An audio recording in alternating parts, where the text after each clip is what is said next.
Hey folks, man, this is Monk, and we are back with another episode of Classics of Cinematics, and this is your show where we talk about the films that shaped and warped our childhood film-going experiences. And the funny thing is, a lot of this stuff we've seen way before we should have.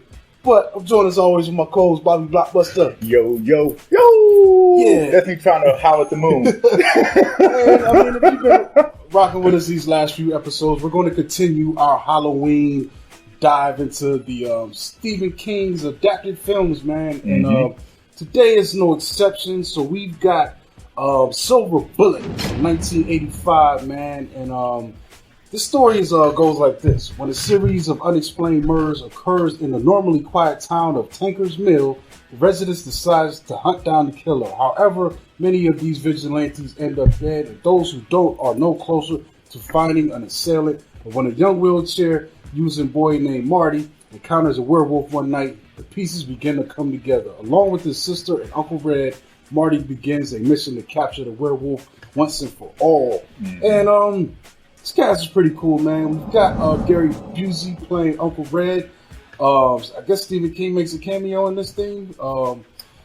Or not, I don't know. I can't recall what he did. I mean, normally his cameos are a little more like, they're notable, but if he did, I didn't notice him. Sometimes they throw the creators in these cast lists for whatever reason. But we also got Corey Haim, who plays our main kid, Marty, and Everett McGill. We got Megan Fallows, Tova Feldish, Terry O'Quinn, Heather Simmons, and let's see, there's a few more people in here, man. Let's make up the citizens of these towns, but these are our mains, right here. And there's a lot of, fodder for the killer, because there's a lot of killing going on in this film. Yeah. So what's one aspect of this film that we like, man?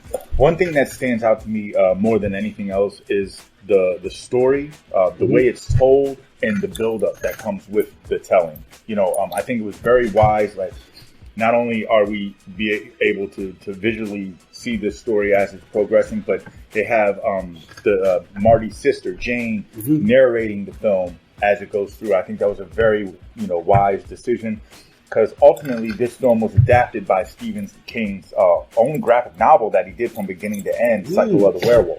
I like that though, that she is narrating, because that's pretty cool, because it kind of puts this thing in a different time, in a different place. But there's like a small town feel to this small town feel. It was hard for me to imagine the era, but it feels like maybe late 70s. I think it takes place in 79. 79. Yeah. And, and because, I was a big fan of this book. Actually, when I was in 5th grade, I got a call. Well, my mom got a call from my 5th grade teacher because I did a book report on Cycle of the Werewolf. And she ultimately was like, why is your 11-year-old, 12-year-old doing a Stephen King book as a book report in 5th grade? I was like, whatever. But nevertheless, because, this book reads almost like a comic, I think that it was really great how they were able to portray and translate that on screen. And with the narration, it just kind of, it reinstills that for me. You know what I mean? Like, because I read comic books or graphic novels differently than I would read an actual novel, and that did that for me with this film as well. You know what I mean? Yeah, that's cool, man. One of the aspects I like is the characters. There's a little bit of character development. Especially our main kid, Marty, and then I guess that was Uncle Red. And it's his mom. I don't know what happened to his dad. He died in a war or something crazy. No, his dad was there. He's just obsolete. We only did one viewing of him. That's why I'm like, if you blink, you're gonna miss him. Yeah, all right. But it's kind of weird because maybe there's something to do with Marty's handicap that makes the dad maybe not interested. I don't know. I gotta rewatch and pay attention, because sometimes you get that happen. It's like my son, he's because Marty's in a wheelchair. Well, and just on that point, like you see right at the beginning of the film, it doesn't seem like it's the parents that are really stepping up to help him through his disability. It's all that pressure and responsibility is being put on the older sister, Jane. With Marty's 11, she's only 15, and she's carrying all of this load. But that's what I said. What I like about those dynamics, because it seems like she's kind of resentful of that responsibility, but she still loves him, man. That's her brother. But also, we get the Uncle Red, who seems to be really stepping in the beat, but the dad, the father figure, yes, like he's spending time with Marty. He's encouraging him. He's like, nah, don't feel down on yourself, man. This chair is nothing. He's helped him. He's gave him the motorized wheelchair, which is crazy, man. But he's also catching slack from the mom because he, he's now on his third divorce and he has a drinking problem. Yeah, but he's like the average uncle. Like if you think about just what uncles are, like they're not the most responsible. They're a little bit older than you. They're old enough to watch you, but at the same time, they're still figuring out life. So there is possibilities that they can steer you wrong a little bit. Like it's so funny because I was watching this earlier and it reminded me of this experience I had with my uncle, and I was just thinking about uncles in general. And I was hanging out with my uncle one day. Went to my grandma's house. I'm hanging out in my uncle's room, and I had the new Outkast CD. Mm-hmm. And I'm trying to connect with him because he's not really big on rap, But I feel like the vibes of that CD had some stuff that he could relate to. Mm-hmm. And dude, I swear to kid you not, man, we smoking. You know what I'm saying? And the line comes on Get Up and Get Out with Big Boys. Like, used to hang with my daddy's brothers. I call them my uncles. They taught me how to smoke herb. I followed them when they ran numbers, and it was so funny. He looked up and looked at me. He's like, boy, don't listen to what that song says. Yeah, I know, but I'm like, right. The song is literally saying what we doing right. It was so funny. It was just such a funny moment. But like, that's what I feel like she's thinking about with Red. Like, it's cool you're hanging out, but you shouldn't be drinking around him and there's a point when they actually lock horns where the mom's like, look, I don't want you drinking around him. You can come and you can hang out. She's like, but if you think that coming around once a month and getting hammered and hanging out with him is really doing something, it's not. And then he's actually doing something. And that's when he actually bucks up and he's like, look, I know you have to deal with the responsibility, but he's so much more than just, getting him in and out of the chair, in and out of the tub, in and out the bathroom. He's like, do you even really know your own son? So they're really like kind of at a crosshairs, and poor Marty's just in between, in the middle, and he knows that it's a great moment, man. This is what elevates this film better than what you would think it's going to be, because that's real stuff going on right there. It gives it more of an emotional impact. Definitely. That's good writing right there. Yes, and another thing that I like too is we get that family aspect, but when this film first starts, we initially get a werewolf kill. So it sets the tone, but then the film goes full on Wonder Years mode. Like, I mean, we get this happy music and this happy town. I mean, even when Jane's narrating, she was like, "This is a town where everybody cares about each other more than they care about themselves." But you want to talk about that first kill though? That's what, I remember watching. I watched it one time back in the day. It was one where I think I caught some part of it, and we finished to the end, and I enjoyed it. But just seeing it from the beginning, when that first kill happens and the wolf takes a swipe, he lays the head just pops off, and I was like, all right, I know where this is at. Like, it's definitely in the horror realm, but they're having fun with it, man. Which I really appreciate about this film. It's just not all spooky, gory, serious. Like, when the werewolf parts happen, I feel like we're turning into action adventure, like R-rated mode, instead of more scary, and that's another testament of how good this score is, because when we're in happy hunky-dory mode, it's all like I said, the music is jolly. You want to see, I mean, you think you're going to see rainbows and butterflies and bees and neighbors holding hands and everything, but soon, whenever it's werewolf time, the music like switches. It's almost like in Jaws. Like you can tell Jaws is coming. It almost kind of sounds a little like the score from Jaws in a way, but and it's really cool too, because through the whole first half of the film, it's almost like when it's werewolf mode, it's POV too. You don't see the wolf. It's like we're looking through the eyes of the wolf. You might see a hand or something like that. Or the teeth. They do a good job of hiding it for the most part. I mean, to be honest though, I don't think this is my favorite werewolf design once we get the full reveal, but it is effective showing us glimpses. Like there's the part where it's creeping up into the girl's room, and you see the hands going up the ladder, or you see other moments where, like I said, we're just getting those glimpses, and I think it's effective. To your point, the werewolf, it is more simplistic, which I think for this film it works. He kind of almost looks more like a bear than a wolf. It's like a dude in a suit, a skinny bear in a suit. But this was actually what Stephen King and the creator or the art, the special effects creator, this is what they were shooting for. Ultimately, Stephen King. And the director did not like it, and he demanded changes. He even said he was going to stop directing the film without no changes. And Stephen King and the other guy were like, "Hey man, if you want to leave, because this is what we were shooting for." And then also another crazy aspect of that is they had somebody else dressed up in the suit. And it was some kind of like dancer or something, and Stephen King wasn't rocking with that either. So actually, McGill, who plays the Reverend, also was the one in the werewolf suit. So that's why he got credit for double casting in this film. Yeah, but I don't know. It's still not my favorite, but it's effective here. It's not enough to throw the movie away.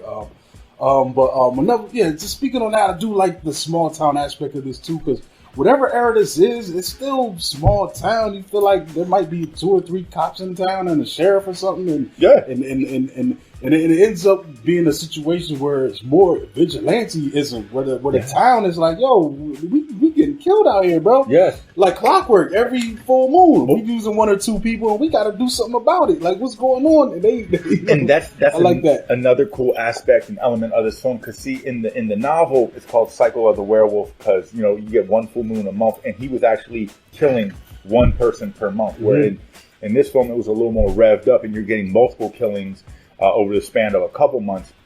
But like you said, it almost is like the werewolf starts to turn almost like serial killer, and they're not, the townsfolk, they're not really figuring it out, or they're really doing anything about it. What hits heavy for them is when Grady dies. That was Marty's best friend, and God, that's a gut-wrenching scene when the dad finds him. That yell that he gives out, it was But speaking of the dad, like he was the one when they were having the little talk with the sheriff, trying to talk him down, and he's like, I felt him, dude. Yes, because the sheriff is like, look, what y'all are doing is wrong. It's, personal justice and all this stuff. You can't do that, blah, blah, blah, blah, blah. And my man was like, why don't you tell that to my son? And then starts throwing a Polaroid around of what the son looked like. He's like, you go dig him up and you tell him about that. I'm going to go get me some vigilante. I'm going to go get me some vigilante justice. Because it is different, man. Like, I feel like in most stories like this, just with traditional Wolfman films, it's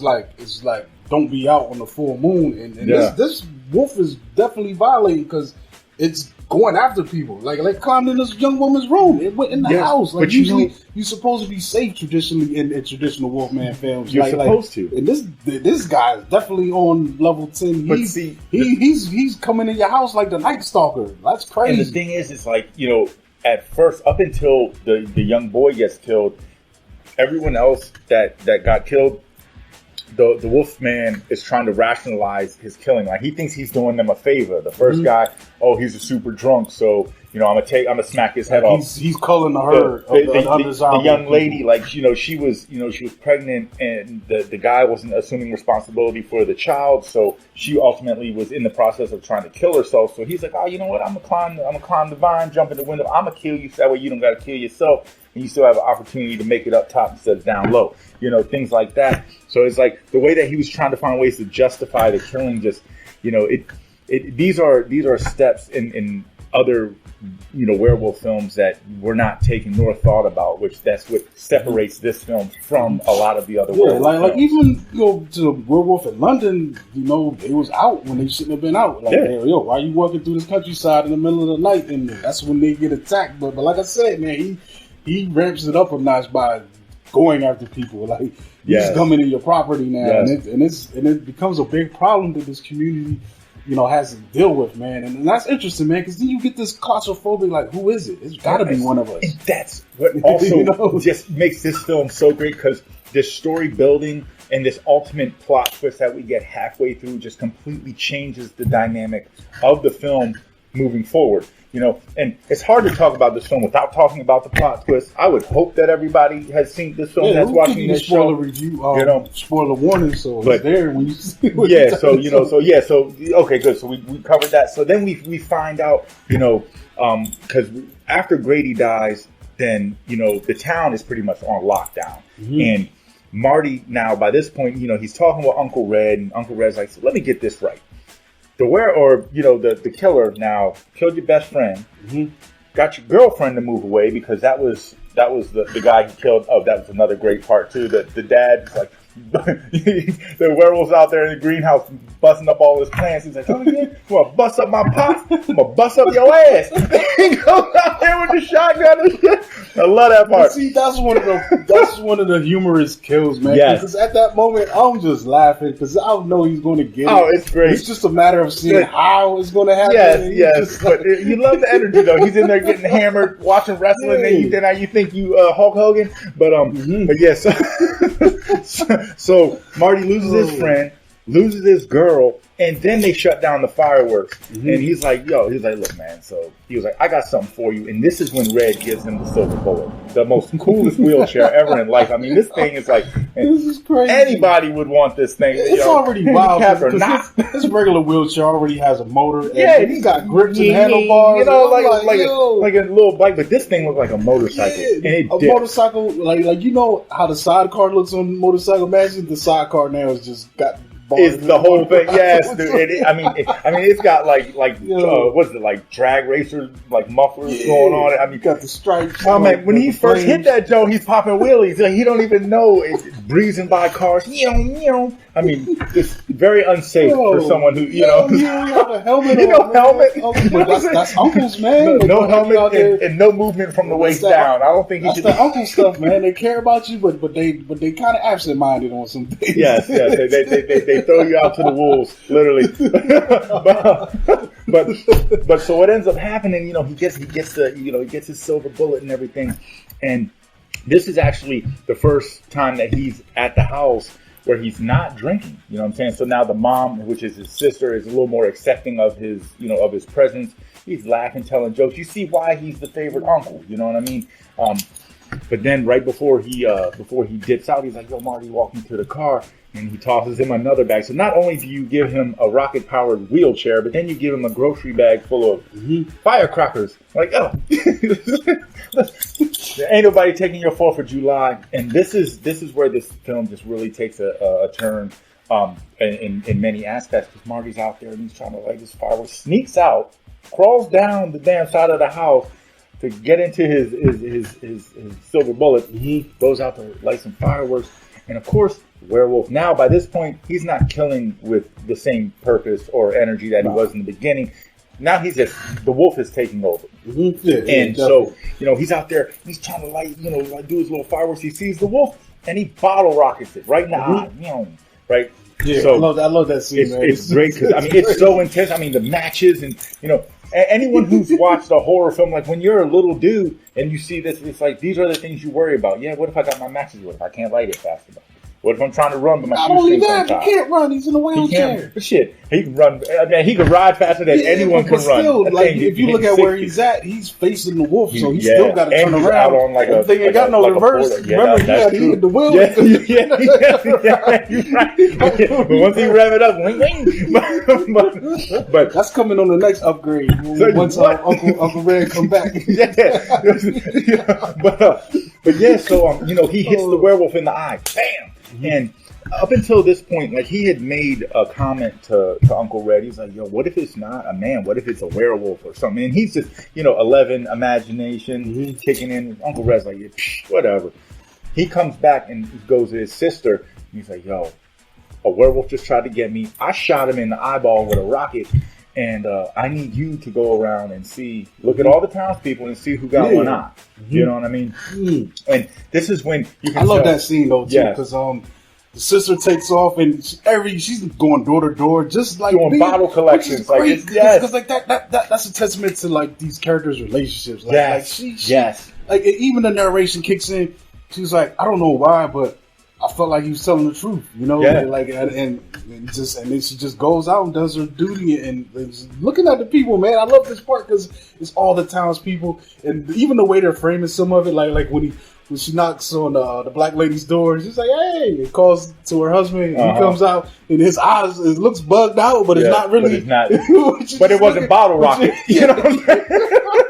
Just looking, and when she goes in the barbershop and everybody's chilling and she's just scanning the room, and the one dude had the hot towel, she unravels it, like, she's full on, like, investigator mode, man. And That's when it all comes to a head because she goes to deliver. It's pretty much bottle collections for like a church drive, I guess, to get money to the donations and things. Get like 5-10 cents, maybe more, depending on the area, for turning in glass bottles. Yeah.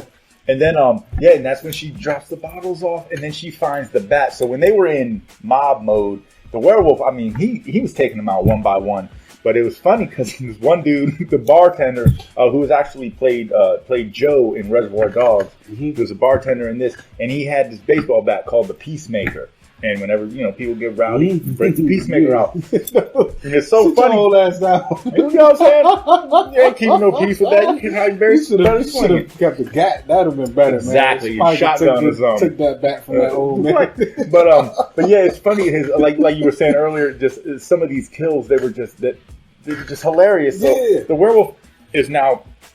He's taking out the mob, but then he ends up getting the dude with the bat, and instead of werewolfing him, he decides to beat him with his bat. You just see the little arm, and not for nothing, he catches 2 bodies with the bat as a werewolf. So I mean, I don't know, like if his wires are crossed or he just is confused when he gets in wolf mode. I think there's a bit of his own personality showing out when he's in that mode. I think that's what led to how he started going after the people. Before he was just catching them out and about when everyone was like, yo, be inside at night. Yeah. Now he's like I say, he's going after people. Yeah. And he don't care now. It's like the lust that the normal wolf lust is combined with his own kind of just psychotic tendencies, and it just amps it up, dude.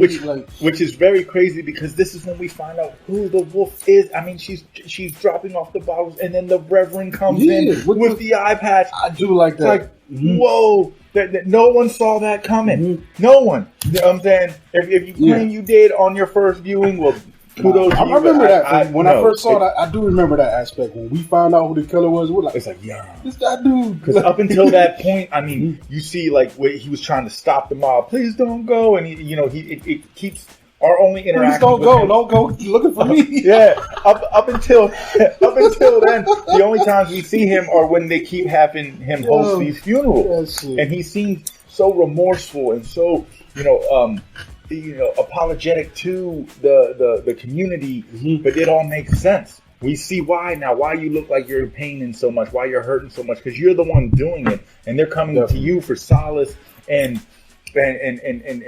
some form of gratification and reprieve and relief into losing their loved ones, and you're the one doing it. You know what I'm saying? You're playing both sides of the fence. But by this point, he knew that Jane, because after he was like, yo, you want me to give you a ride home? She's like, no. He was like, you look flush. You want to lay down? She's like, no. And then so she runs out, and he's like, yeah, give your regards to my brother, or give my regards to your brother. You know what I'm saying? Yeah, man. I mean, the showdown and all that, like the final standoff is kind of cool because then we get some other characters involved. I forgot who the old crazy guy is, but he makes the bullets. Makes the bullets. Talking to the uncle, like, so bullets, what's that for?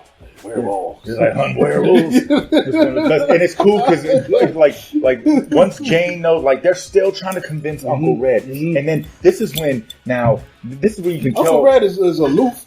But he's not this, he's not this ready to believe this. No, but you know what it took is that now this is where the wolf and the lust of the beast has taken over the Reverend in human form because he tries to hunt Marty down as a human now. Yeah. Now he's like, no, now it's about protecting my name so the town don't know who I am. And he tries to run him off the road. Yeah, that is a wild chase scene. And he should have been took out that the silver because little Marty, he's like almost going off the bridge, got to reverse back, manually, and then, he's switching around. But then once he pops that thing in gear, the car chase ensues, and he gets stuck in the bridge. But since he banged the silver bullet up, some of his paint from his blue car got on the silver bullet on the dent, and so they're telling Red what's going on. And once he saw the paint, he was like, "Yo, what color is Reverend's car?" And she was like, "Blue." That blue, that's when he knew. Then they go out and they have a talk. They pop off their chains. Both of them got these silver chains. Marty and Jane. They're like, we need you to make us a bullet. That's funny too. Because but it's like one bullet, and it's so crazy to me because that's scarier to me than anything, because you only got one shot. Like why would you get like a silver sword or something? You don't right. Reload that. Right. You can silver sword. Poke it many times. Like, go Highlander mode. Yeah, man. Yo, jeez. It is crazy, man. But it's cool, though, because now, once Uncle Red believes him, then he's no longer Uncle Red. He's Uncle Reddy. He's ready to help them. He's ready to fight the werewolf. He's making bullets.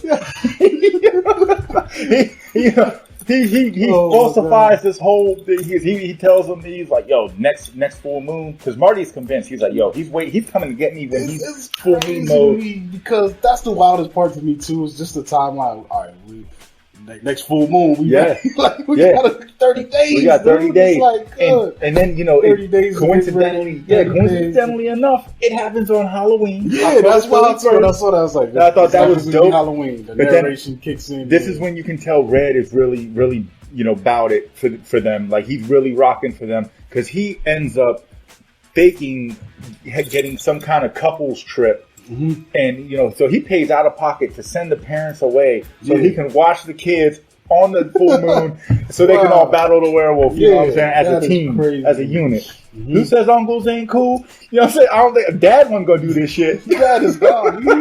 They sitting there on the ship drinking my time. You know what I'm saying? Yeah. I mean, it's great, man. Ultimately, this is definitely one of those ones, man. Like I said, when I watch it, it's just a fun action adventure, and it's crazy because I didn't know the origin. I didn't know it was based on the graphic novel. I thought it might have been like a real novel or full thing that he wrote. So that's also interesting, that the adaptation and it translated really well, man. This is one of the ones where you really can't say it was tampered with or maybe the director's vision didn't coincide with the author's vision. It's very very close to parallel. You know what I'm saying? Like I said, the minor inconsistencies are easily overlooked. You know what I'm saying? And that's it's simple things. Like I said, the difference between the killing happening a little quicker versus over the span of a year in the novel. And also, like think about it. When the last time we've had a hero protagonist in a wheelchair, man? Right. In a way, this thing was real progressive for a time when no one would have done this. Put a star. And Corey Haim he was hot at the time, man. Both of the Coreys was killing the game. This is one of his first movies. And to put the kid in a wheelchair for the movie, that's wild. Hey, man, that's crazy. Shout out to Corey Haim because, dude, before he was 20, he battled a werewolf. He battled a genetically cloned werewolf in Watchers, and he fought vampires in The Lost Boys. So, hey, man, my man earned his soldier stripes, I think, when it was on the supernatural side of things. Yeah. And also another thing I want to point out about this movie. Now, it's duly noted. I'm sure I'm not the only one who thinks this. American Werewolf in London, by far, has the best werewolf transformation ever in life. There's nothing better. Not CG, not special effects, not practical effects. American Werewolf has it hands down. But the transformation that we get in this is still good. It holds up. There's that part where the cop is looking for him, and for the Reverend, and we actually see him and it's a little more sped up, but we do get a really cool transformation phase. Like you said, the end look of the werewolf is a little more subdued than what we're used to. I mean, the werewolf doesn't even seem really that big. Whereas normally I like the face of it, but the body stuff looks like a bear. Looks like a bear, or a dude in a werewolf suit. But I think the special effects did hold up. And even though we didn't get a lot of special effect elements, what I'm saying, we didn't need it. It didn't have to happen, what I'm saying, to make this film good, because there was so many other layers in this film that just make it a very easy watch and very visually appealing on many phases. Yeah, so I guess we can wrap this up, man. So I would definitely say this has definitely been a treat rewatching it. This one that definitely holds up, held up over time, And it's fun, man. One of Stephen King's best adapted films, man. Stories to film, Absolutely. And this is on a personal level, this is one of my favorite werewolf tellings. You know what I'm saying? I just think that this film has so much to offer on so many ways, in so many aspects, and like you said, it still holds up now. You know what I'm saying? And even though it is vintage, there's a lot of things that are going on. at this point in the world that, you know, those that didn't live in the 70s or the 80s might just not know, but you can still find enjoyment, a lot of enjoyment in this. Yeah, definitely, folks. So, gonna catch y'all next time, man. We're gonna keep this going. Like I said, through the month of October, come here for your Stephen King fix, man. And this has been Monkey. You catch me at Monkey Blood on Twitter and Instagram, and follow Classes of Cinematics at Classes of Cinematics on Instagram. This is Bobby Blockbuster. You can catch me on Instagram at Bobby Blockbuster 118. Except for on the full moon, those nights I might be busy. All right, folks, man. Peace.